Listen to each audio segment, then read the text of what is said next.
Growing up sure isn't easy. One minute you're a carefree kid, and the next you're in your terrible teens. Well, if Big Mouth has taught us anything, it's that we all had to go through this super awkward stage of our lives. Netflix's 2017 smash hit is all about how puberty turns your world upside down and fills it with love, anxiety, and monsters. This underrated gem of a show doesn't get talked about enough. Well, that ends today, because we're going on a journey through the show, recapping all the most important episodes to give you the entire story of Big Mouth. Before we dive on in, there are a few need-to-knows that I will quickly cover.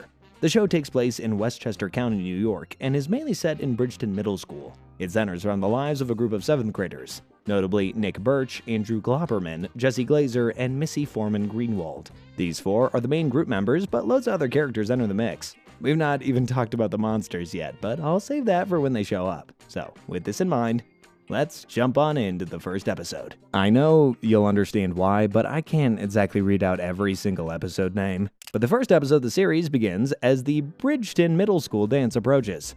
And if you didn't know, this is a pretty big deal, especially for Nick and Andrew. Although the dance is soon shoved right to the back of Nick's mind after he catches a glimpse of Andrew's junk, and it's, let's just say, more developed than Nick's.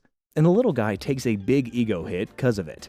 He doesn't know whether to tell his friend and congratulate him or just to keep the weirdness to himself. But it's not all fun and games for Andrew, because while he might be blooming faster than Nick, he also got himself a hormone monster. That guy with the dulcet tones is Maury, and we'll be seeing a lot of him. Think of him as the angel and devil on your shoulder, but combined into one, and he's crazy about everything crude. As Nick hasn't had the luck of getting his own hormone monster, he has to consult... Hold on, what is this? I gotta check my notes. Oh yeah, the ghost of Duke Ellington.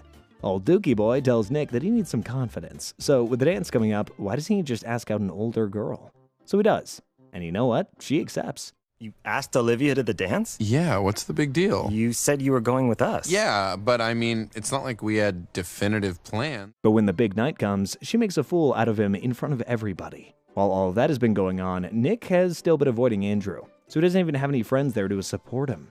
Andrew's actually having a blast. He's got a huge crush on this girl named Missy, and she asks him for a dance. Meanwhile, Jesse, a mutual friend of Nick and Andrew's, goes and finds the little guy to see if he's okay after what happened with Olivia. And as the two open up, they get a lot closer. The two end up sharing their very first, very awkward smooch. When Andrew heads to the bathroom after an embarrassing incident with Missy, he finds Nick, and the two finally clear the air, with Nick telling Andrew the truth about why he's given him the cold shoulder for the last week. So with their friendship back up and running, Nick and Andrew head back to the dance for some last-minute fun before heading home together for one of their famous sleepovers. And Nick finally meets Andrew's puberty fairy. Sorry, I mean hormone monster. The episode, Everybody Bleeds, begins with Jessie picking out something to wear. And when her mom suggests white shorts, she shrugs and goes with it. Yeah, that's definitely not gonna backfire. On the way to school, Andrew asks Nick how things are going with Jessie, but Nick clearly has no idea what the relationship actually is. At school, everybody's buzzing about the big field trip to the Statue of Liberty, and as they gather, Matthew swoops in and asks Nick what's going on between him and Jesse. Feeling cornered, Nick blurts out that they're a couple. Nice going, Nick. I'm sure putting a confused girl under the spotlight is a really smart idea. Anyway, they all head to the bus for their big field trip, and surprise, surprise, Jesse and Nick have been sat together at the back of the bus. As the bus rolls along, Coach Steve rambles about being in a relationship with the Statue of Liberty, while Mr. Lizer jumps in with some real history, pointing out that America was stolen from Native Americans, a truth that leaves the girls, especially Lola, completely swooning. Not at the idea of the country being stolen, I think they just might have hots for teacher. Okay, first of all, the Indians gave us this country for Thanksgiving, okay? So no backsies, they can't be Indian givers. Once they arrive at the statue, the group splits up, with Nick and Devin challenging Jesse and Devin to a race to the top. As the couples walk and talk, Nick and Jesse get a whole load of unsolicited advice about relationships. Make sure your partner remembers your birthday. Showing you care is important, and make sure to always be open to compromise. Wait, that's actually pretty good advice. With no one left to hang out with, Andrew finds Jesse sitting quietly away from Nick and the others, so he goes over for a little chat. As he approaches, he notices a red stain on her seat and points it out to her. And yeah, I know you guys don't need me to say it, but this is the moment that Jessie starts her period, which makes the white shorts a particularly awful choice. Caleb tries to intervene as he knows what's going on and pretends the stain is actually from some strawberry ice cream that he'd spilled. It gives Jessie enough time to bolt to the bathroom to clean herself up. But there's no toilet paper. In a total state of panic, Jessie calls for Andrew's help, and the poor boy doesn't take it very well. The next episode, titled Am I Gay?, opens up with Nick and Andrew watching the trailer for Paul Bunyan, New York City, starring The Rock, and Andrew gets excited to buy tickets for the two of them. But Nick awkwardly lets him know that he's actually planning to go see it with Jesse, since they're dating now. At home, Andrew watches the trailer together and gets a surprise. Andrew insists he's into girls, but after taking Maury's weird gay test, he starts to question everything. Nick and Jesse, meanwhile, go out to dinner at a fancy restaurant, but their date is painfully awkward. It's full of long silences and weird small talk about fluoride and fruit snacks. Real riveting stuff. Jess heads to the bathroom, where Connie, Jesse's own hormone monster, tells her that this whole relationship thing with Nick is wrong, and she pushes her to end it. So after the dinner, Jesse breaks up with Nick in the kindest way possible. Nick is really confused. He thinks they're just becoming friends who date. Oh man, we've all been there, man. It's okay, we've been there. He brags about the new friendship at dinner with his family, only to be mocked by his older brother Judd and hit with the crushing news from Leia that Jesse dumped him. Just like she did to her last ex, who famously lit himself on fire. What? Did she say just be friends or just be friends? Is there a difference? Oh, rip that little bitch to shreds. What? At school, Andrew asks Matthew for advice about being gay. Matthew says it makes sense since Andrew's terrible at being straight and tells him he gives off strong Air Force to IBM condo guy energy. I've been trying to figure out what this means for 45 minutes, and I am still none the wiser. During the morning announcements, Matthew reveals Nick and Jesse's breakup and interviews Nick, who lies and says that he dumped her. When Jessie sees it, she's furious and vows revenge, with Connie just as angry. Jesse publicly confronts Nick for lying about the breakup, mocks his catfish mouth, and calls him the worst kisser alive, leaving Nick humiliated in front of everybody. Jay suggests Nick get revenge by starting weird rumors about Jesse, but Andrew tries to steer the conversation into something deeper, testing the waters about coming out. Jay's gross takes don't really help either, so Andrew leaves.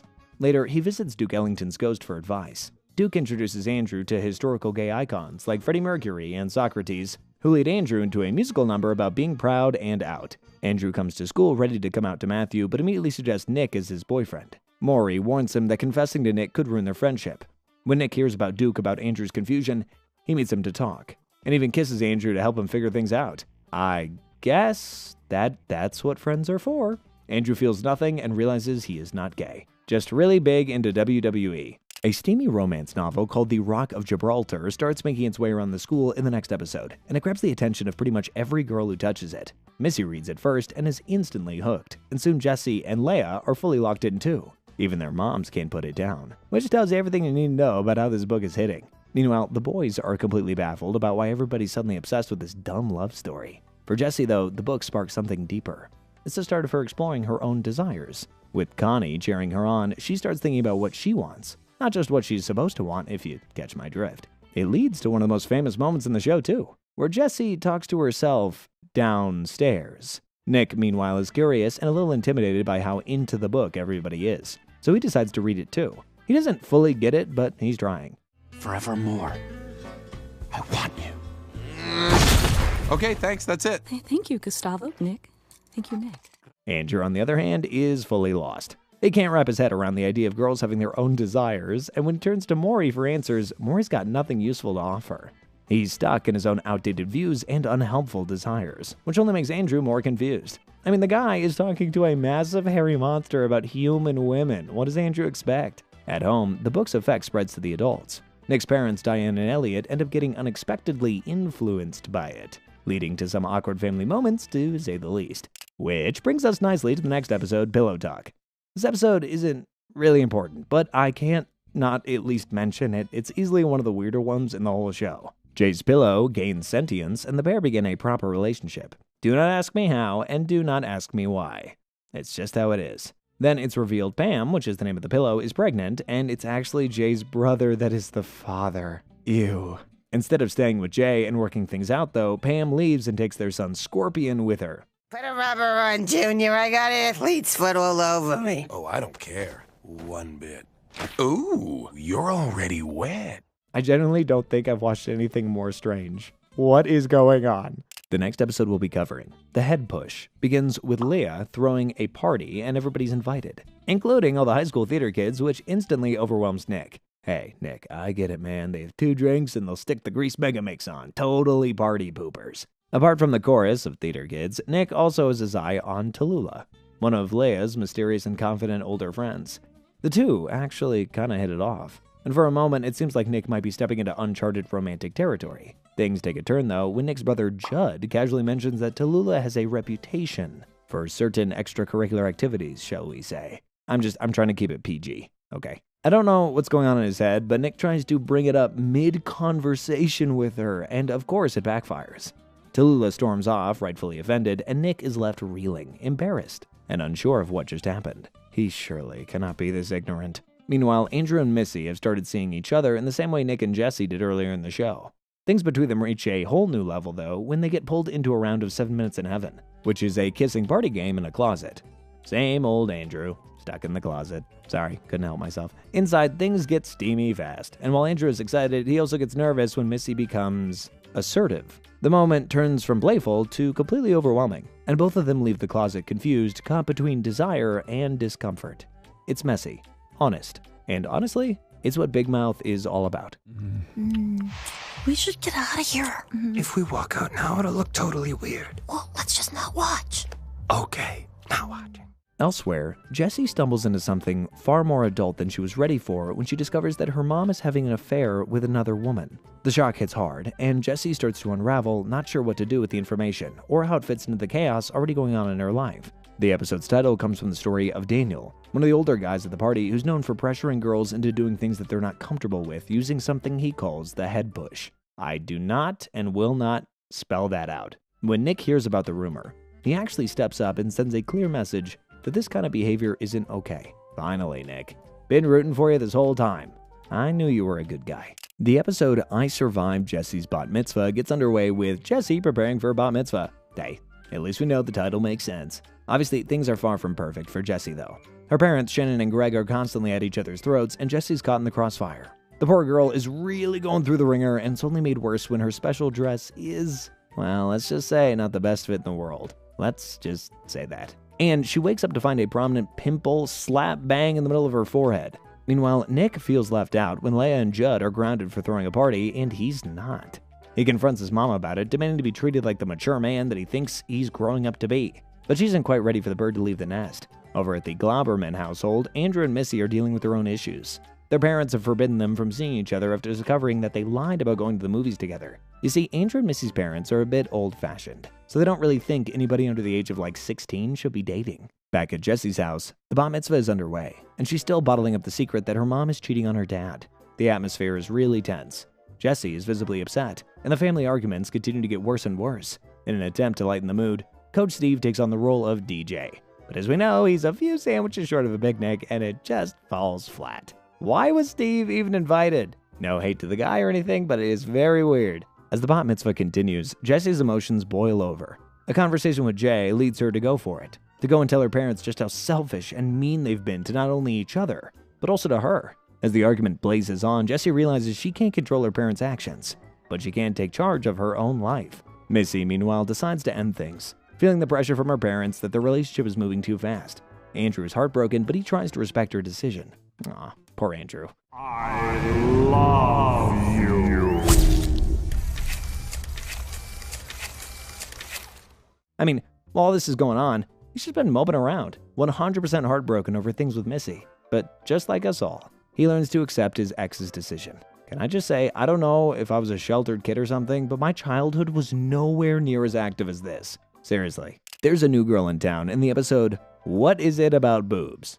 Her name is Gina, and she's the name on all the boys' lips. For 2 reasons. This leaves the rest of the girls in the school totally insecure about their own development. No one likes their boobs. I don't mind my boobs. What boobs? You're flatter than the earth, Flatzo. What? Lola! It's not an important episode, but it introduces Gina and is a big thing for the girls to experience, so I had to include it. The episode Shame Wizard opens up with Andrew having what he thinks is a private moment with Leia's swimsuit until she barges in and catches him red-handed. The horror on Andrew's face is immediate, and before he can even begin to process it, a strange new figure slithers into his life, the Shame Wizard. With a spooky accent and a talent for psychological warfare, the Shame Wizard feeds off embarrassment, making Andrew feel more disgusting by the minute. While Andrew is being haunted by his own guilt, Nick is still obsessed with Gina and trying to impress her, even though he has no clue how to act normal around somebody with actual confidence and charisma. I'm not supposed to have boys in my room, but she says it's okay because you're a safe boy. but most of Nick's moves land with all the charm of a wet sock. Probably a poor choice of words given the context of the show. The Shame Wizard then puts Andrew on trial. What for, you ask? This guy's here to stay and will be a staple of the series. Might be a villain, but he's also kind of like a hormone monster, so he'll be sticking around. Not just for Andrew either. The next episode kicks off with Coach Steve at Jay's house, trying to fix a sink and stumbling headfirst into a situation that he does not understand. Jay's mom is a serious flirt, and poor old naive Steve is none the wiser. It sparks some pretty serious flashbacks to a mysterious man named Gary who used to visit his mom and do push-ups on her, which he thought were just some sort of intense exercise. I mean, I guess he's not wrong. As things escalate with Jay's mom, Steve has a meeting with his own hormone monster, Rick. I don't know what we were expecting, but that thing needs to be put out of its misery. Seriously. Steve tells Rick that he hasn't done the sex, and Rick sees an opportunity to give his human one final push towards cutting up his V-card. Meanwhile, Nick and Andrew get pulled into a double date with Devin and Lola, and it's every bit as uncomfortable as you would expect. Nick's still trying to figure out how to handle Devin, who's effortlessly cool and flirty, while Andrew gets stuck with Lola, and she's not the easiest to get along with.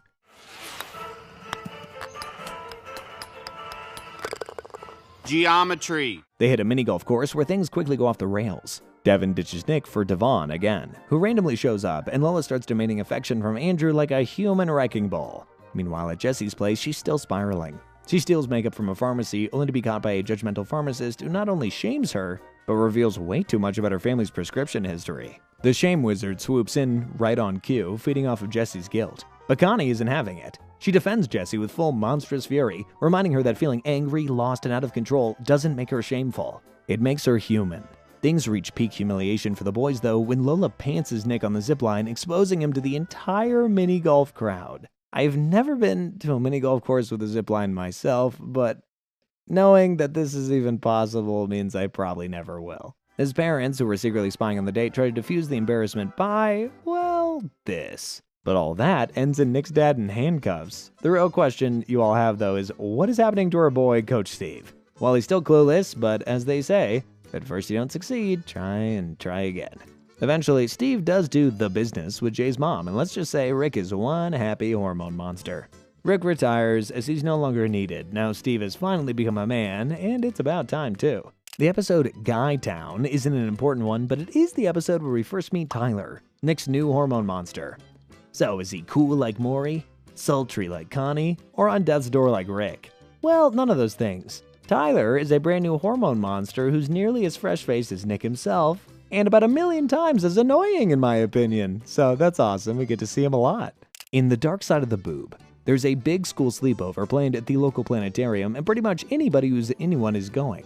Luckily, everybody we know is tagging along, and it's come at a perfect time for Nick, who can brag to the boys about what happened to him last night.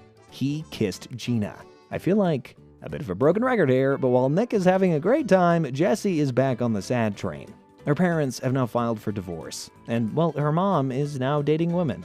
There's a certain shame around what's happened to her parents, and there's a certain wizard around to feed on just that. Following her to the sleepover, the Shame Wizard creeps through the sleepover like a ghost in a bad hoodie, whispering doubts into everybody's ears. But he's really locked in on Jessie, feeding off every ounce of guilt, insecurity, and bottled up anger that she's been carrying. As the night rolls on, things only get messier, mainly because Missy is dealing with her own body image issues, feeling left behind as her friends are adapting to this weird stage in their lives much better than she is. Missy isn't really ready to grow up yet, and to combat this, she finds comfort in a stuffed maggot named Wiggles. By this time, Missy has a hormone monster of her own, and her name is Mona. She tells Missy that everybody adapts at their own pace. There's no need to rush into anything or needlessly get overwhelmed. Maybe Mona is like the only good and helpful hormone monster. I mean, the others are good, but they're kinda useless. Back in the boys' circle, Nick Swagger from Kissing Gina starts to slip as he realizes relationships aren't just about one moment.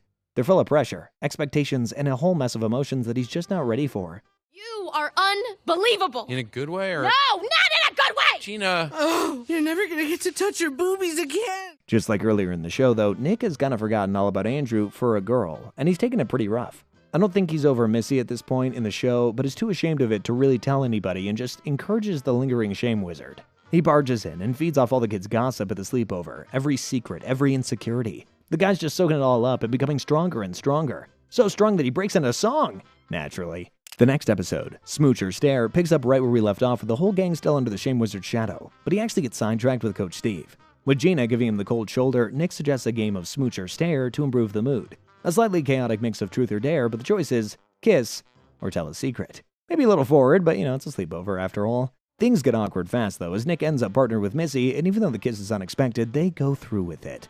Now I know what you're thinking. You're probably screaming at the screen like I was. How can Nick kiss Missy? That's his best friend's ex-girlfriend. What are you doing? This breaks every code in the best friend rule book. Andrew's obviously hurt, and who could blame him? He was already feeling left out by Nick, and now he's gone and done that. Meanwhile, Matthew and Jay are paired up, and what starts as a joke turns into a real, slightly confusing kiss that catches both of them off guard. So he's gone from pillows to humans, and I would call that a win. As the game unfolds, the Shame Wizard lurks close by waiting to see if there's a moment he can use to build his strength again. His main target remains Jessie, who's been spiraling for, the entire series. After her blow-up with Connie a few episodes back and a string of bad decisions, Jessie decides it's time to take a break from her hormone monster altogether. She tells Connie that she needs space. Oof, a human dumping a hormone monster. How the tables have turned. In the background, Coach Steve continues to exist in his own bizarre orbit. Completely immune to the Shame Wizard's influence, somehow Steve ends up comforting the Shame Wizard, who admits that his own power comes from the shame he feels about himself. It's a strangely tender moment that ends with the two of them in the toilet. One lonely soul and one confused gym teacher bonding over their emotional baggage. Somebody should write a song about that. The kids decide to rally around in his absence and gang together to outnumber the Shame Wizard. And I guess that sparks his abandonment issues or something. The kids get back to a world without shame and enjoy themselves. Okay, whoa, and whoa. Oh, pretty ponytail. It's basically a bit of a bombshell episode, but there's two things I'd like for you to take away from it. First of all is that Coach Steve literally is the reason why all the kids are having a good time. And the second thing is, boo Nick. Boo. Bad friend Nick. Have you guys ever wondered where the hormone monsters come from? What they do when they're not by their kid's side? Well, in the episode The Department of Puberty, we actually get a little glimpse into this. It kicks off with Nick discovering a glowing portal in his closet left open by Tyler, his now fired hormone monster. Basically, Tyler was working with the Shame Wizard all along, talking about a Judas. Anyway, this portal has Nick super intrigued, so he steps through it, dragging Andrew and Jessie along. They find themselves in the surreal world of human resources, basically where the hormone monsters and other emotional entities gather to help humans in the chaos that is adolescence. Each place in a human's life has its own department, and naturally, the hormone monsters are in the Department of Puberty. Inside this bizarre world, Nick is on the lookout for a replacement hormone monster. There's more than just monsters, though. There's also weird creatures, including the anxiety armadillo and the ambition gremlin, who will come up a little later on, each offering their own brand of guidance. Meanwhile, Jessie is lured away by the depression kitty, a lethargic being who sees a troubled soul and tries to prey on her, pushing her towards a state of deep depression. The cunning cat encourages her to switch off from her emotions and responsibilities, and basically, bed rot, transporting Jessie to a room that every depressed person would feel at home in. Jessie is saved from sinking deeper by Connie, even if the last time they spoke wasn't on the best of terms. With Jessie safe, there's one question left to be answered. Who will be Nick's new hormone monster? Now I know what you guys are thinking. This is a tap-in for Maury, or maybe they bring Rick out of retirement. Nope. Nick is assigned another familiar face. That's right. Connie is assigned to her first male human. But if anybody needs an unorthodox approach, it's Nick. Up next is the episode Florida, and it kicks off with Nick joining Andrew and the Globbermans on a spring break road trip to Florida, hoping a few days away from his own family might give him a little peace. But peace is the last thing waiting for him in Marty's car, where the windows don't roll down, the air conditioning doesn't exist, and everything smells like day-old deli meat. By the time they pull into Florida, Nick is ready to kiss the curb. But what greets them is even worse than the ride down, because Andrew's grandpa Lewis is waiting, and he's somehow louder, meaner, and way weirder than Marty, which is really saying something. Andrew reconnects with his cousin Cheryl, who now goes by Cherry, and is transformed into a confident, flirty chaos machine who seems very interested in showing Andrew just how friendly cousins can be. Okay, that's not okay. Not okay at all. Look at us. Can you believe we were ever that young? Or that naked. Sure, except for my bath glasses. How funny would it be if we took another bath together? What's that now? While the adults argue about politics, Sherry lures Andrew away, and then they end up full-on making out behind a curtain. Okay, that's more than not okay. That's actually pretty sick, actually. It's made even worse by Maury, who cheers him on with zero regard for family bonds or just a level of decency. Man, I thought the pillow episode was weird, but this is really giving me gray hair. Back in town, Jay realizes his entire family has left him behind during a fumigation, and instead of calling anyone or panicking, he just walks over to Nick's house and gets adopted by the Birches. Diane makes him snacks, Elliot gives him hugs, and Jay reacts like a puppy who's never been pet before. I guess this is the healthiest thing he's ever experienced, and he just never wants to leave. Meanwhile, back in Florida, everybody explodes when Cherry's dad and Marty start yelling across the table. Louis stirs the pot with a big grin on his face, and the entire family unravels just in time for Barbara and Marty to walk in on their son with his cousin. Oh my god. Barbara hits her and finally snaps, putting her foot down and declaring the trip over with before anybody ends up in actual therapy. Marty surprisingly agrees. Barbara pulls rank, and they scoop up a red-faced Andrew and bolt out of Florida before the sun sets. Your pervert son groped my daughter! Hey, only I get to call my son a pervert, yeah? Not only does your entire family now think you're a strange freakazoid, but your best friend knows you have the hots for your cousin. That is not a successful spring break. That is a new low. Going right on to the very next episode, and spring break is over with, thank God. Things are going back to normal. Well, not for Nick. He's still having to put up with Jay living at his house, and he kinda wants him out of there. But Jay's made himself at home like a stray cat. He's raiding Nick's closet, charming Diane with compliments, soaking up Elliot's affection, and Nick can barely take it. Hey, I have no sympathy for you, Nick. You didn't want your mom's attention a few episodes ago, and now she's giving it to somebody else, and you're Mr. Jealousy Pants. Now that I think of it, I bet that's the name of one of the human resource monsters. Just like Pants with googly eyes or something. I don't know, I don't write for the show. Fed up, Nick decides to march over to Jay's house and shove Jay right back in the closet he crawled out of, but what he walks into is more than chaos. Jay's brothers immediately try to beat the living daylights out of Nick until the family dog barrels in like a furry linebacker and drags Nick to safety, giving him a front row seat to the madness that Jay lives with. Not even Nick has the heart to kick Jay out now, so he swallows his pride and tells Jay that he can stay with his family for as long as he wants. Meanwhile, Andrew is fully spiraling into hormone-fueled disaster territory thanks to the stuff with Cherry, who's now sending him photos that no family member should ever send. Maury's thrilled, egging Andrew on to send something spicy back, and Andrew, terrified but curious, decides to stage a solo photo shoot in his room, and it's just as weird as you'd imagine. You're honestly a natural. Have you done this before? No, people say it's illegal. Yeah. But just like they did in Florida, Andrew's mom and dad are so embarrassed by their son when they find his pics on the family picture cloud. I totally forgot about this episode. On the other side of town, Jesse is diving headfirst into a more private kind of self-discovery mission, wondering why everybody seems to be enjoying their bodies while she's stuck waiting for something to happen.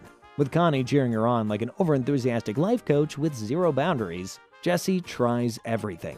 Sensual baths, steamy daydreams about Judd and his greasy rock star vibe, and even some failed yoga poses until Connie points her toward the bathroom cabinet and suggests that she spend some quality time with her electric toothbrush. I'm sure we do not need to go into detail, but you get the idea. Jessie learns something valuable about herself, and for once, feels like she's making progress. The next episode that we're going to be covering, Supermouth, opens up on a dark and stormy day with Caleb imagining Bridgeton Middle being struck by lightning and transforming every kid into a hormone-fueled superhero in a full-blown emotional comic book showdown. Yep, this is where Big Mouth meets Marvel. Everybody gets their own set of powers. Nick grows or shrinks depending on how big his ego is or how tiny his confidence feels, while Andrew turns invisible to lurk in the shadows, spying on everybody and waiting to strike with all the rage of a hurt best friend who thinks that he's been betrayed. Missy, meanwhile, can control the weather with her emotions. You know, crying brings on torrential rain, and heartbreak crackles across the sky with lightning. That sort of stuff. Jessie discovers that touching people forces them to blurt out their secrets, which sounds useful until it drags up something about her own life that she really didn't want out in the open. As thunder crashes outside and Caleb draws all of this chaos in full color in his notebook, the entire school splits into factions like rival camps in an emotional battle royale. How would you feel if I hooked up with Gina? Well, I don't think I'd really have to worry about that. Oh, Nick, you cocky little shit. I'm on Andrew's team. Andrew builds a following by crying foul and claiming that Nick broke the bro code by going after Missy. See? I told you. And Nick tries to defend himself but can't stop tripping over his own guilt while Missy is stuck in the middle like the human eye of the hurricane, being fought over by two boys who are way too busy with their own drama to ask how she feels about it. It's messy and magical and totally unhinged, and even though it all plays out in Caleb's imagination, the feelings behind it are absolutely real.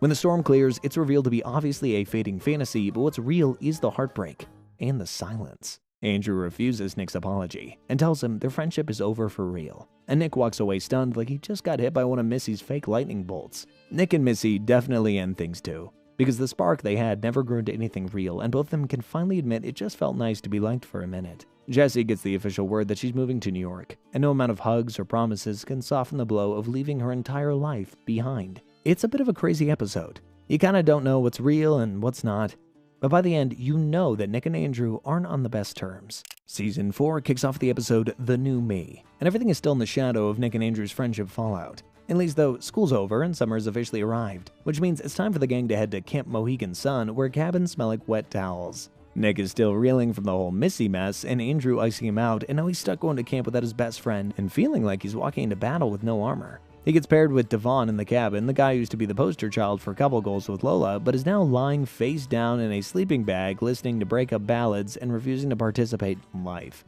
Nick tries to make it work, but between Devon's emotional void and the awkwardness of camp cliques without Andrew around, Nick starts to spiral really fast. Andrew, on the other hand, is doing everything in his power to pretend that he's moved on. He's adopted the name Globber, which is the most creative nickname or the most flattering. Andrew's got a new friend anyway, and certainly doesn't need Nick anymore. His name is Seth Goldberg, a loud and confident camper who's got enough alpha energy to power a football team. Seth tells Andrew to forget Nick, be his own man, embrace the new him. You know, more swagger, less sadness. Absolutely no crying unless it's from laughing. At first, Andrew buys into Seth's shtick, acting tough and soaking up the attention, but deep down, something feels off. He starts to realize that Seth's energy might be a little more toxic than empowering. Meanwhile, Nick's internal panic starts to leak out in the form of a new creature from the bowels of human resources. Tito, the anxiety mosquito, who shows up buzzing in his ear and whispering every fear imaginable. Tito tells Nick that everybody at camp hates him now, and that Andrew is upgraded to a new best friend, and that maybe Nick is completely irrelevant, which is exactly the kind of thought that sends him into a full-blown panic attack in the middle of the woods. He collapses in a bundle of shaky limbs and shallow breaths and gets scooped up by the camp nurse, who brings him to the infirmary, where for the first time, he admits out loud that he misses Andrew. He doesn't know who he is without him. The saying is true. You never really know what you have until it's gone. Back on the other side of camp, Andrew is slowly realizing that Seth isn't a fun new friend, but more like a school bully. It doesn't happen in this episode, but in the next couple of episodes, Seth basically attacks Nick, and the whole camp joins in. Tito swarms around him and sends him spiraling. Believe it or not, Andrew having a spot of constipation is what actually brings them back together in the episode Poop Madness. It's a little graphic, so we can't show it.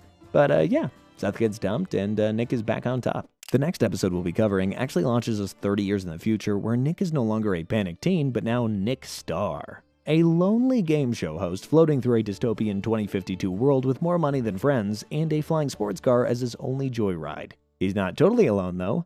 He's got his very own sidekick, a robot called Andrew 3000. Everything shifts when Nick hears that Missy has died in a flying car accident, and just as the grief starts to settle, he receives 2 golden tickets aboard a secret space ark, scheduled to launch the next day because Earth is basically on its last breath.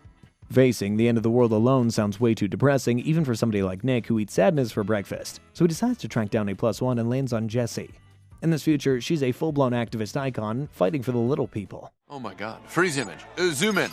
Lower. Lower still. Enhance. It's Jessie.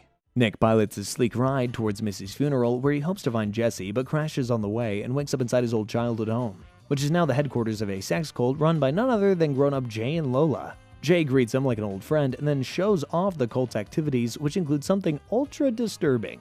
Nick's own parents having been enslaved as the part of the whole operation, and Diane is not doing well.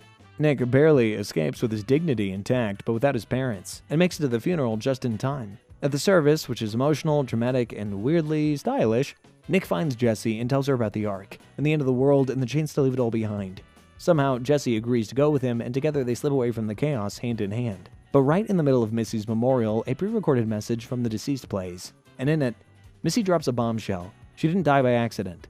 She was murdered. And yeah, there's a secret space ark, and now everybody wants on. Pandemonium explodes as mourners turn to rioters, and Nick and Jessie dodge screaming mobs and leather-clad raiders in a frantic dash to reach the launch site. That's one way to beat the line. They make it aboard just as Earth begins to crumble, and once inside the sterile, sci-fi-esque ark, they try to find some connection while everything ends. They start to hook up, fumbling for intimacy as the planet dies, but Nick can't go through with it, and Jessie reveals the real reason that she agreed. It has nothing to do with Nick. She just wanted to weigh onto the ship so that she could blow it up in the name of the little people they're leaving behind. Jessie then hits the big red button, and as fire swallows the sky, She destroys the ship and the entire escape plan with it. Yet, like the cockroach that he is, Nick survives. Sorry, yeah, I'm giving him a second chance. He aimlessly floats through space, in a spare spacesuit, drifting off to his inevitable death. But it's all just a dream. Turns out he didn't get much sleep the night before, and on the way to school, he just dozed off. We've just seen a nightmare-induced funeral, now it's time for a real one. Sadly, in the 8th episode of Season 4, Andrew's granddad passes away. He and his friends gather for funeral of his beloved Zadie, but when Cherry tries it on him again, he's forced by Maury to do something really strange. He actually goes through with it, and his parents once again catch him in the act. They actually have super bad timing. But a part of me is also really glad that they saw it, I think. Remember earlier I said Jesse's off to New York? Well, she's back just for the funeral. She tries to keep calm and composed, but she misses her friends and worries that everybody she loves has outgrown her.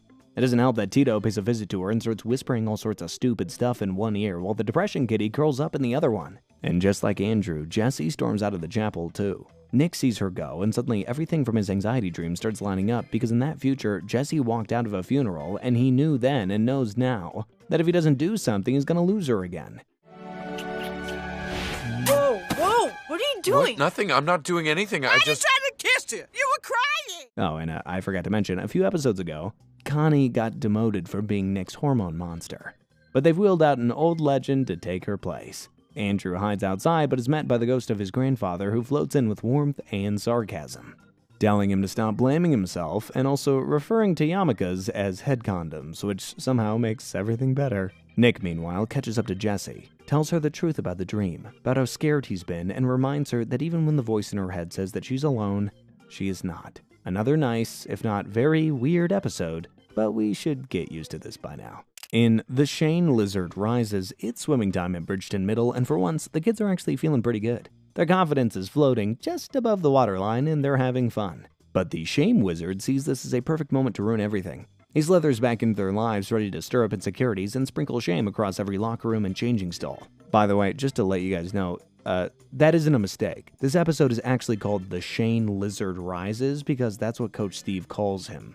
Shane Lizard. God, I love that man. The Shame Wizard reveals the legend of the Go-Gurt burglar, a scrawny kid who is somehow back in serious heat, and when his towel slips, the entire class collectively gasps, and the panic spreads like chlorine in the air. Now, all the boys are glancing down, all the girls are glancing sideways, and everybody is slightly comparing themselves to a dude who looks like he's built like a straw, but apparently blessed by genetics. Oh no! Is this the episode where I discover I don't have the perfect pussy? Yeah, well, that's what it says in the Netflix blurb. I do find it a little strange that Shame Wizard pulled that stunt, but again, gotta remember what show we're watching. As we know from the first season, Nick is pretty self-conscious about his equipment. So when someone jokingly says that he might be a little light in the shorts, and after Googling micro-penis, he has a full-on panic attack. I'm not sure what you're meant to do in this situation, but going home and trying to make things bigger down there with a vacuum cleaner is not it. But this is what Nick does. Let's just say it doesn't end well and the poor guy ends up a little bruised and battered.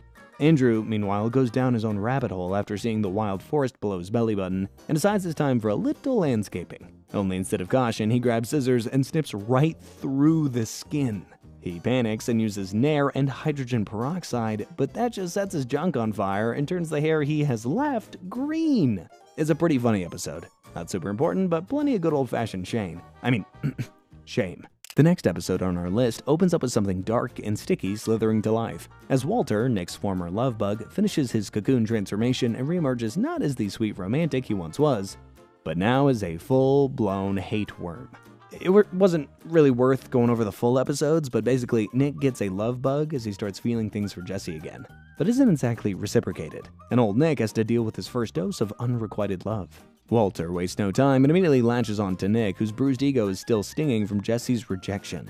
That wound festers, and with Walter whispering poison in his ear, Nick's sadness twists into fury. Meanwhile, Missy has her own storm brewing, having recently unleashed an anonymous bombshell online accusing Jesse of being a bad friend. A rumor that's now spreading through the school like wildfire. And just like Walter with Nick, Missy is given her own hate worm called Rochelle.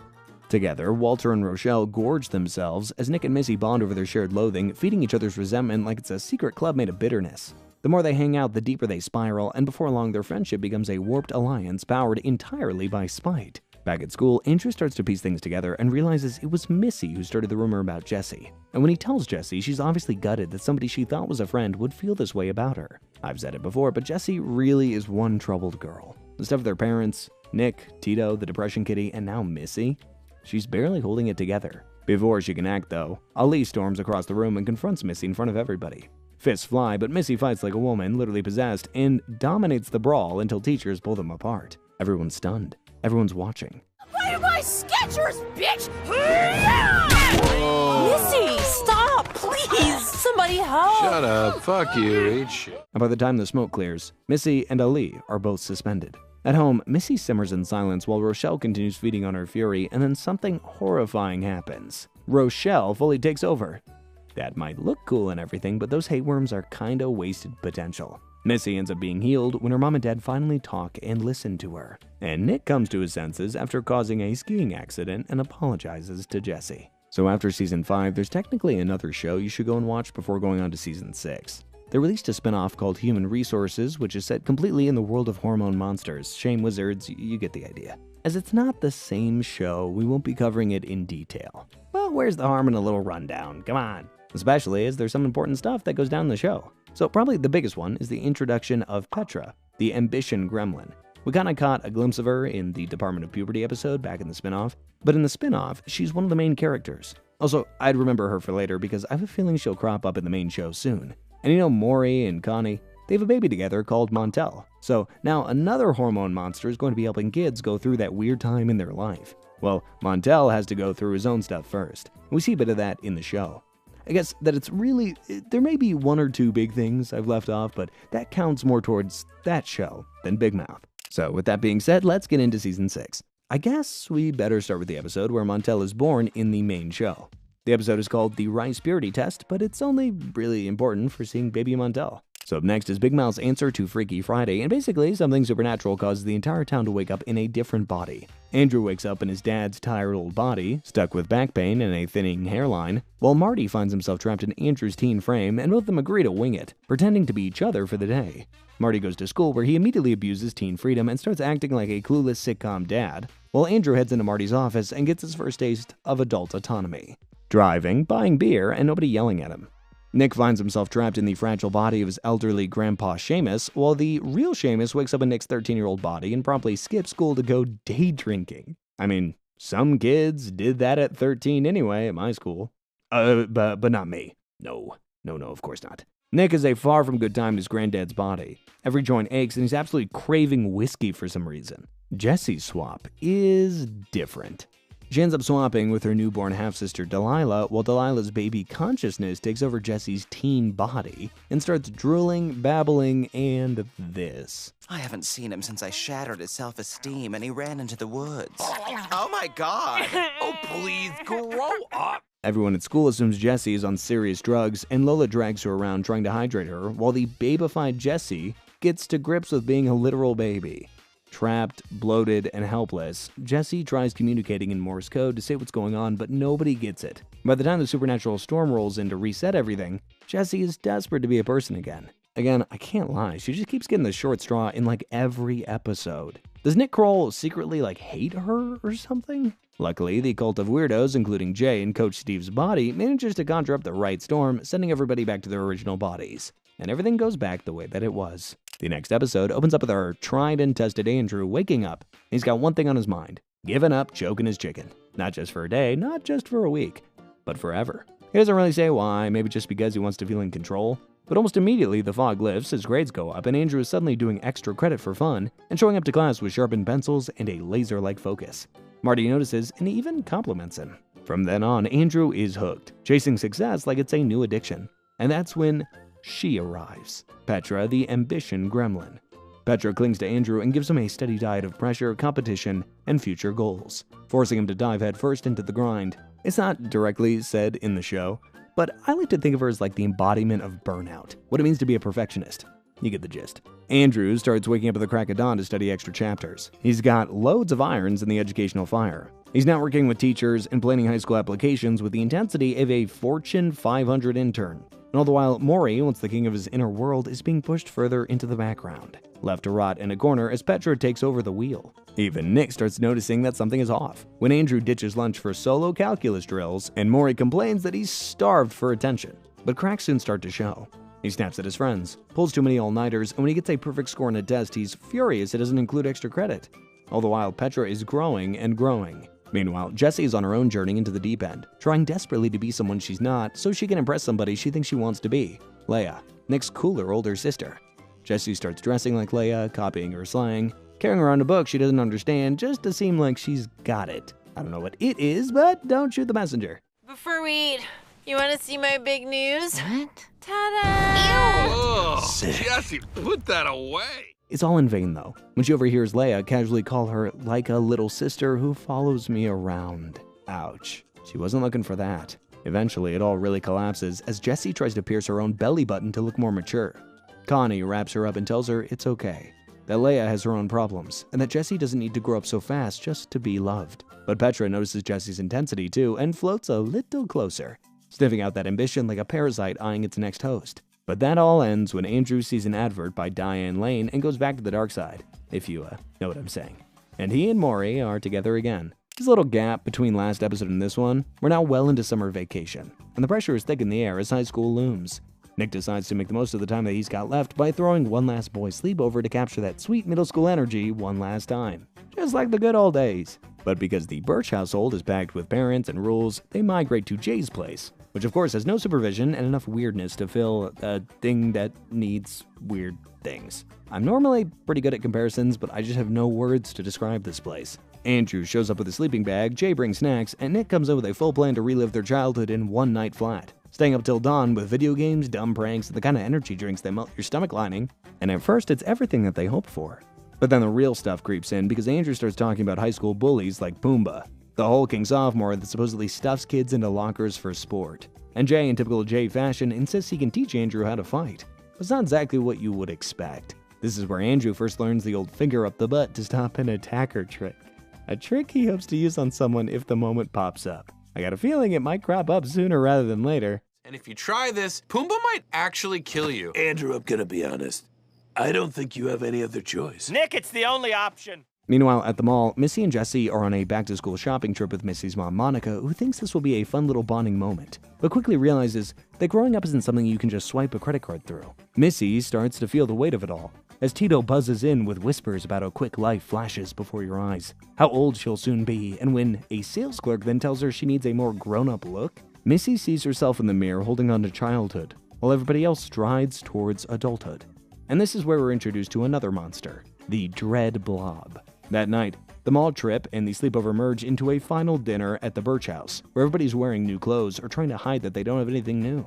Nick reassures them all that high school will be okay, because they've got each other. And for once, I agree with Nick. Here it is. The first day of high school is upon them. Andrew wakes up calling it his day of reckoning because he knows what's waiting for him in the 3:05 p.m. parking lot, Pumbaa. It's a good thing Jay has him trained up. Basically, although we didn't find out last episode, we found out that Pumbaa is actually targeting Andrew because he touched Pumbaa's girlfriend's Hakuna Matatas. Andrew's idea is to basically stick his hand where the sun don't shine to throw the bully off. On the walk to school, he tells Jessie and Jay his plan, and Jessie nearly vomits and begs him to apologize instead. Meanwhile, Missy is doing everything she can to not face high school at all, faking a stomachache and curling up in bed.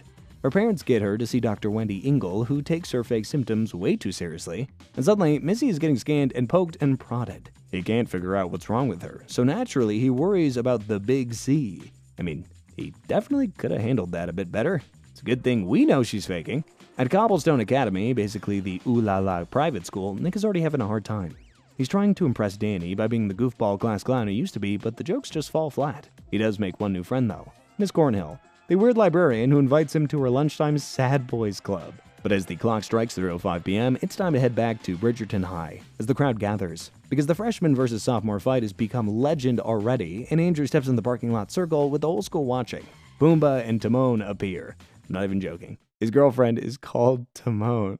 But Andrew doesn't take the path of violence. He opts for something he swore he would never do. But Pumbaa is not here for apologies.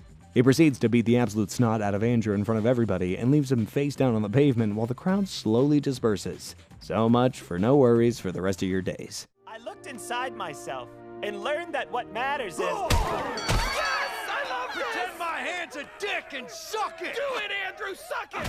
Andrew wakes up minutes later surrounded by friends who kinda respect him a little more for taking the punishment. Back home, Missy confesses everything, sobbing to her mom and dad that she's terrified of growing up and doesn't know how to face high school. Instead of yelling, they wrap her up and tell her she doesn't have to go back if she's not ready. And as if by magic, the blob of dread melts away as Missy starts being homeschooled. And that's it. We're up to date for now. The kids are just starting to weave their way into the world. This is the end of the season? Yeah. No. Don't go to credits. I want to know what's going to happen. Big Mouth is often weird, sometimes charming, but usually quite profound. It explores things that I know a lot of us would have liked to talk about more openly when we were at that age. Although I personally wasn't in any relationships with pillows. If I was, it would have been nice to talk about, I think. I hope you've all enjoyed recapping the mad world that is Big Mouth. I know I have. There's a new series dropping soon, so maybe we'll have to revisit the series again. So let me know down below if you'd like for us to do that. For now, I will see you next time. See ya!